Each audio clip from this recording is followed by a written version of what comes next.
कहते हैं कि बिग बैंग से ही इस ब्रह्मांड का जन्म हुआ है और उससे पहले कुछ भी नहीं था, स्पेस और टाइम भी नहीं। और अब अगर आप भगवान होते तो सोचो आप तब कहाँ होते जब कुछ भी अस्तित्व में नहीं था, कुछ भी मौजूद ही नहीं था। दुनिया के सभी वैज्ञानिकों और सभी धर्मों के अनुसार भी हमारे ब्रह्मांड से पहले कुछ भी अस्तित्व में नहीं था। और कुछ भी नहीं से इनका मतलब है कि ये अंधेरा और खाली जगह तक भी नहीं, लेकिन तब वो मौजूद था जिसने इस ब्रह्मांड के साथ साथ इस खाली जगह को भी बनाया है, जिसके अंदर ही ये ब्रह्मांड अस्तित्व में है और फैल रहा है, और जिस खाली जगह के अंदर ही सब होता है।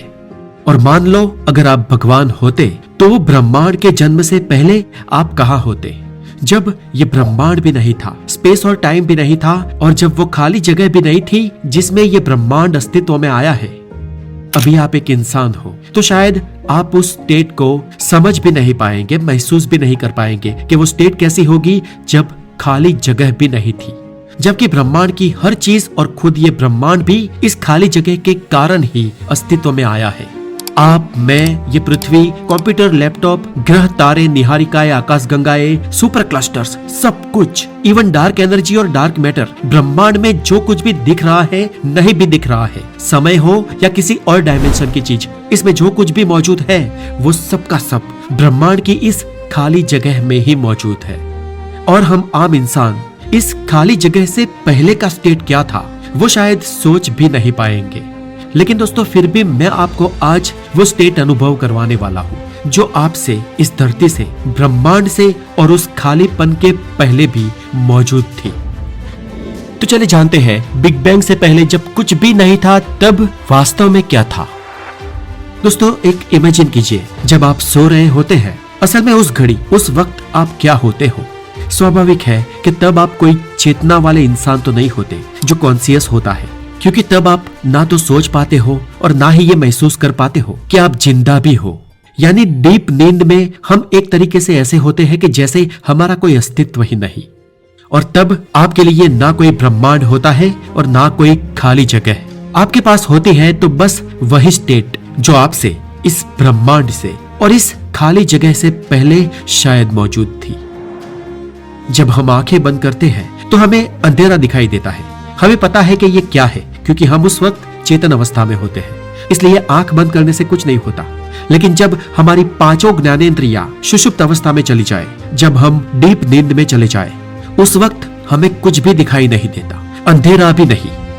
अब आज की रात जब आप सोने वाले होगे तो गौर करना, जब आपकी आंखें बंद होगी तो आपको शायद अंधेरा दिखाई देगा, लेकिन जब आप सो जाएंगे, जिसमें जाने के बाद आपको पता भी नहीं चलेगा, और जब आप दूसरे दिन सुबह उठेंगे तो सुबह उठ के याद जरूर करना दोस्तों कि रात में आपके साथ क्या हुआ। आपको कुछ नहीं दिखाई दे रहा था वो तो ठीक है, लेकिन आपको ये भी पता नहीं था कि आप अस्तित्व में थे भी या नहीं।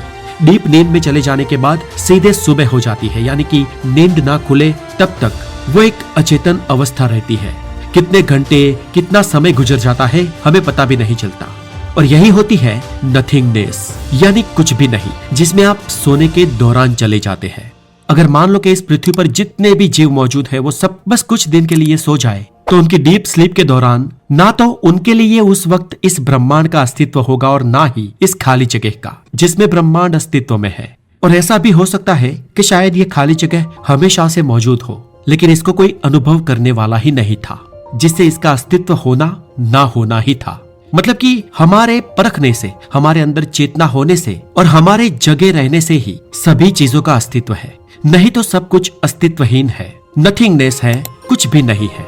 जैसे कि गेम का एक सिमुलेशन होता है ना, स्क्रीन पर कितनी भी डीप और बड़ी पूरी गेम के सभी रूम्स वास्तव में मौजूद ही नहीं होते। जैसे जैसे हम आगे बढ़ते जाते हैं वो सिमुलेशंस अपने आप नए नए रूम्स बनाता रहता है। अब आप कहोगे कि इसका कोई प्रमाण है, तो दोस्तों इसी बात को प्रूव करता है डबल स्लिट एक्सपेरिमेंट। और जब भगवान ने कुछ भी नहीं बनाया था तो शायद तब वो भी उस नथिंगनेस में मौजूद रहे होंगे, जहां हम भी नींद के दौरान चले जाते हैं, क्योंकि हमें भी तो उसी ने बनाया है। इसलिए कहते हैं ना कि ब्रह्मा जब जागते हैं, आंख खोलते हैं, तो ब्रह्मांड का सर्जन होता है, और जब वो सो जाते हैं तो ब्रह्मांड समिट जाता है। इंडियन माइथोलॉजी के अनुसार शिव जी ने ब्रह्मा जी को ये काम दिया है। तो दोस्तों अब तक तो हमने ये देखा कि बिग बैंग के पहले क्या हो सकता है या क्या था।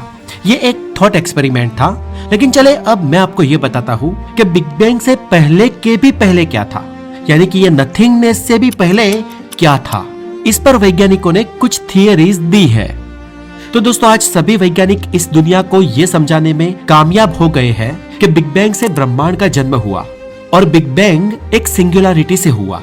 ये सिंगुलरिटी कुछ नहीं यानी कि नथिंगनेस में एग्जिस्ट करती थी, लेकिन ये सिंगुलरिटी हमेशा से मौजूद नहीं थी। तो आखिर वो आई कहां से? और यहाँ पर से ही वैज्ञानिकों ने ये सोचना शुरू किया कि आखिर इस सिंगुलरिटी को किन एलिमेंट्स ने बनाया होगा।